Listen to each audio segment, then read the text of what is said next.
我们继续跟AIT 的梅处长做访谈。Director King, well, in terms of cross-strait relations, President-elect Tsai said she will maintain the status quo for quite some time. The United States keeps reiterating that Washington does not want either side of the strait to change the status quo unilaterally.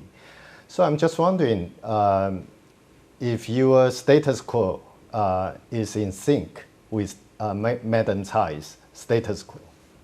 Well, what's important here is there has been a dialogue that has gone on over the last few years.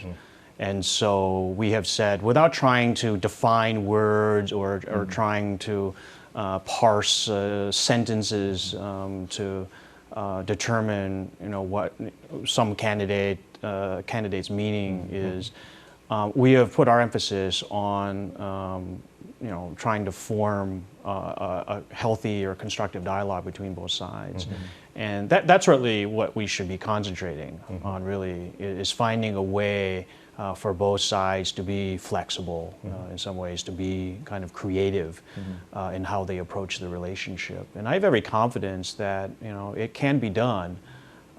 Certainly, there has been an example set before of dialogue, and so again, if the people feel comfortable with that, and again, coming off of the Singapore meetings, I do believe that people here believe that a kind of discussion between the two sides is a positive thing. I think that the United States would be very comfortable with that approach. Let me ask you, since China keep insisting the 92 consensus is the only political basis that two sides can talk, and so far Dr. Tsai refused to say that exactly 4 words. Do you believe that she will come up with a kind of formulation that can still be accepted by Beijing as a common political basis for dialogue? Well, she has made some comments just in the last couple of weeks on that subject. From our perspective, we have long held that we do not have a view on the 92 consensus. But we do believe that an understanding between the two sides has been the basis for a dialogue, a healthy dialogue between the two sides over the last few years. And so we are placing our emphasis on the dialogue part of it, the fact that there has been some kind of discussion, a discussion back and forth between Beijing and Taipei, and we are hopeful that that will happen again in the future. I know as a diplomat you don't want to answer a hypothetical question, but if by the May 20th, when Dr. Tsai become the president and there's still no common political basis being agreed upon, do you expect China will exert some pressure one way or the other, try to get what they want? Yeah. Well, as you know, that's really kind of a speculative question. So much time exists between now and her inauguration. What I'm hopeful, and what I think the U.S. government is hopeful, is that there is some kind of outreach between both sides that we hope can lead to a discussion. But anything, speculating on what one side will do or what side won't do, I think that would be unfair of us to do that. It would be unfair to Dr. Tsai, frankly. I wouldn't want to put her in that position. We should let her have some room to forge her own path, and we will stay supportive of dialogue, and we'll stay in touch with all sides if necessary.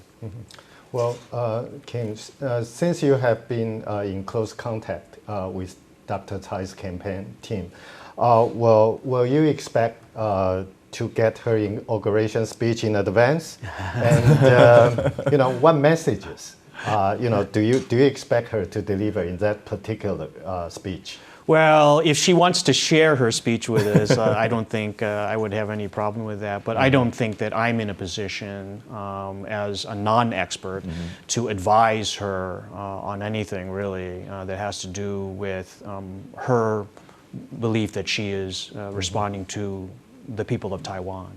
That's really the important thing. She was elected by the people of Taiwan, and she should be responding to the interests of the people in Taiwan. Certainly we'll be watching and listening very carefully because, of course, I mean, this really does matter to us, and stability in the region does matter to us. But I think it would be sort of unfair for us to put so much pressure on this. I think that the people of Taiwan have elected a very capable leader, and one they trust. And so, again, we should be giving some room for her to be the leader that the Taiwan people elected. Okay, I'd like to move the topic to South China Sea.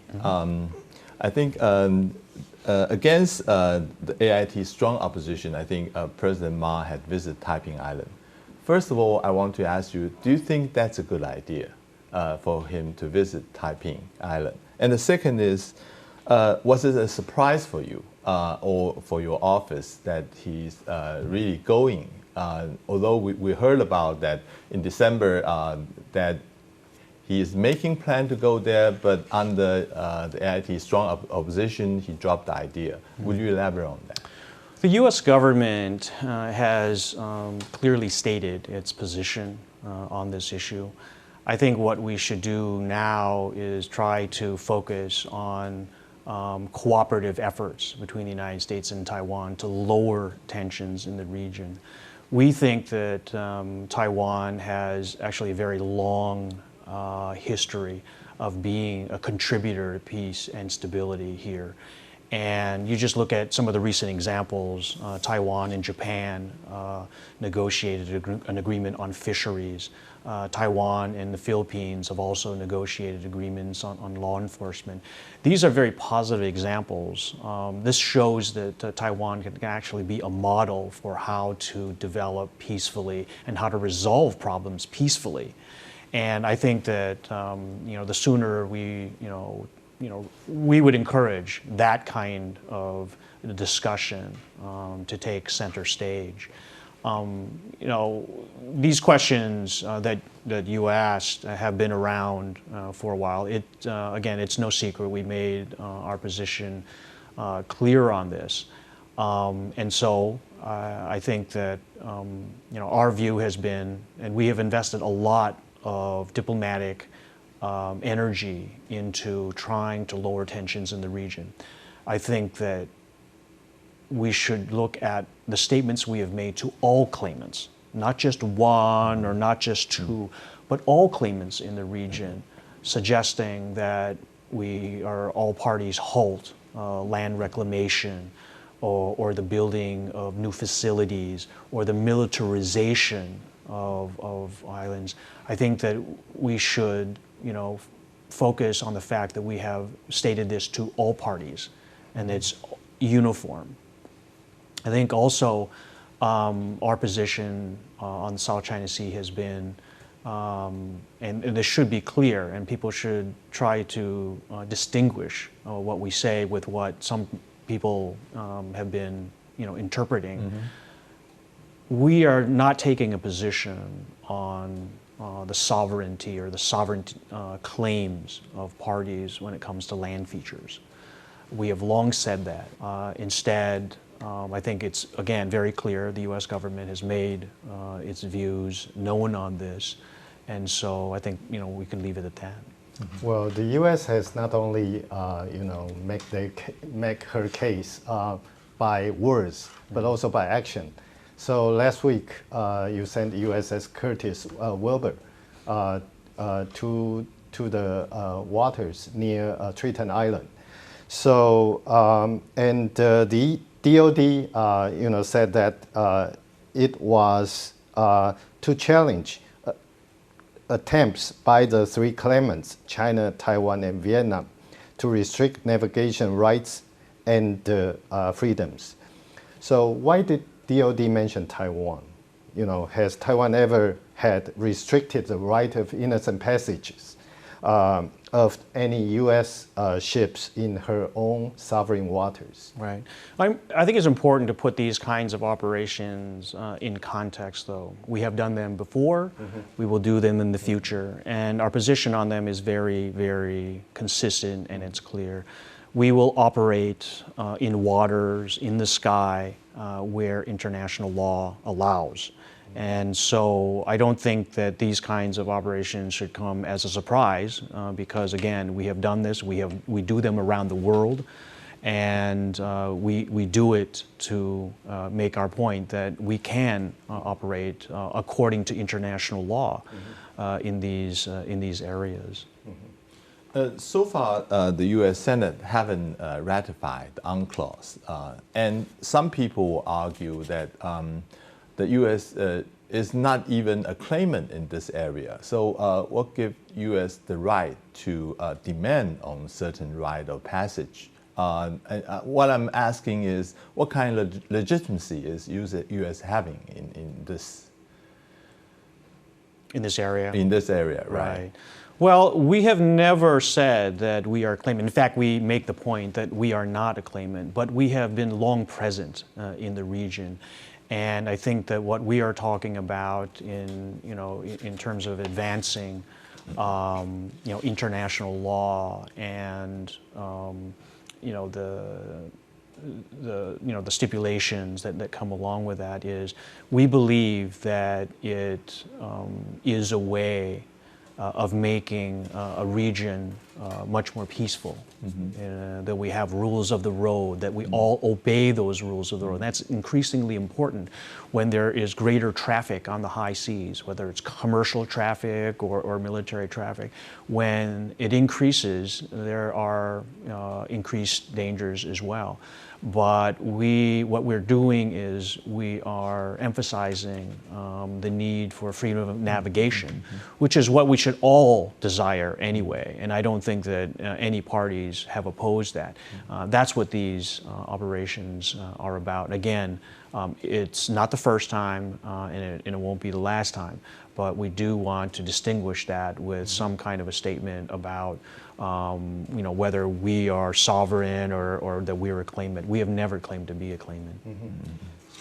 Well, as you just said that the United States is not a claimant country in this region. Well, but you demand innocent passage of your ships. But for a claimant country like Taiwan, when President Ma decided to visit Taiping Island,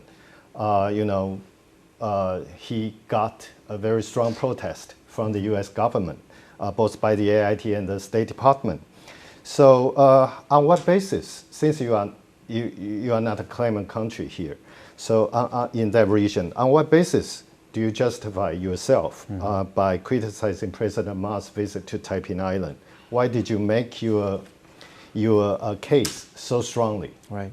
Well, I think it's better for me to try to put this in kind of a larger context here, because we, as I said earlier, we have invested an incredible amount of diplomatic strength and efforts into trying to keep this region at peace. We have a deep and abiding interest in peace and stability here, and that's where we feel we have there's some value to our making these kinds of comments. But just because we are not a claimant state, that doesn't mean that we don't have a strong interest, being a party that's been here for many, many decades, and trying to make sure that all parties are in sort of a stable situation and that there are peaceful resolutions. That's what we have a strong interest in. And so when I said earlier, and I was very careful in mentioning this, when we make statements, we are making them to the broad number of claimants here about what we're hopeful of, including halting land reclamations and not building sort of new facilities or militarization of these land features. And so that's really the important point here, is that we are trying to make sure that all of these parties or claimants find a way of peacefully resolving this. And so if we've made a request to all claimants, all parties, to withhold, to halt these kinds of reclamations and these other projects, we don't mean there to be exceptions. We mean it to all of the groups, and we feel that that will help lower tensions, and that will help drive a kind of peace forward. And I would think that that's what most people want anyway. So you still think President Ma's visit to the Taiping Island is an escalation of tension there? And I think that the U.S. government has been very clear in its comments. What we should be trying to do, and what all parties should be trying to do, is find a way of contributing to peace and stability. That's where the dialogue should be, and that's where the dialogue, I hope, will be. And that is not just applying to the situation here, but throughout the region. All the claimants in South China Sea, and it should be clear to all countries in East Asia as well. And I don't think that you can doubt the sincerity of all. The United States has been doing this for a long time now, trying to advance the cause of peace and trying to find a way for all parties, regardless of the disagreements, regardless of the claims, to try to find a way forward so all countries can make progress and their economies can thrive, and we can pay attention to the important things like making the situation for our people better.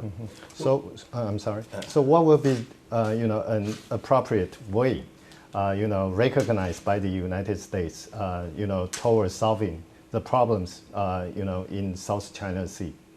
Well, I think without going into all of the kind of diplomacy that's been underway, I think that more sort of dialogue and cooperation among the parties, what I've encouraged Taiwan to do, especially in our efforts to to advance or to give Taiwan more international space, is to participate in activities like humanitarian assistance, disaster relief, those kinds of things. And there can be cooperation developed and a kind of confidence building that can develop among all of these parties. I think that's where we should be focusing so much of our attention, to that kind of cooperation, that kind of dialogue that's open. And we do have venues for this. I mean, in the region, we have our ASEAN meetings, and we have other kinds of meetings where countries can get together. We have militaries that get together as well. And there can be dialogues that increase understanding among all the parties and increase discussions and dialogue. And I think that's a very healthy thing. Yeah, but King, Taiwan has never been able to attend the meetings, the ASEAN meetings, or the related meetings that you just mentioned. So since you are criticizing Taiwan for that kind of attempt to get onto the president's own territory, Taiwan's territory. So I'm just wondering, will you invite Taiwan, I mean the U.S. side, to invite Taiwan to join the related meetings in the future? Yeah, well, our position is pretty clear on this. We support Taiwan's participation in international organizations that do not require statehood for membership. But we also think, and we have been trying for a long time, to find ways for Taiwan to use its very, very unique expertise, its very unique sort of skills and the talent of the people here to not just burnish its own positive image in the international arena, but also to show a kind of goodwill out there. So, for instance, Taiwan has played a very strong role in sort of health, on health issues, prevention of diseases, Ebola virus, for example. I think there's cooperation between our two sides on dengue fever. There's great cooperation between Taiwan and the international community on sort of environmental issues, climate change kinds of issues, these kinds of things to build confidence. And so these are the kinds of things that Taiwan can do, and it has in my own experience. I've run across so many people that have a positive image of Taiwan because of that it plays a positive role, and it does understand that the relative peace in East Asia has allowed for Taiwan and all other entities, all states, to grow and thrive in a positive way. But we have to take a short break right now. And then coming back, we're going to talk about Taiwan and U.S. relationship in the future. 我们等一下回来，我们会继续谈台美之间的长远关系。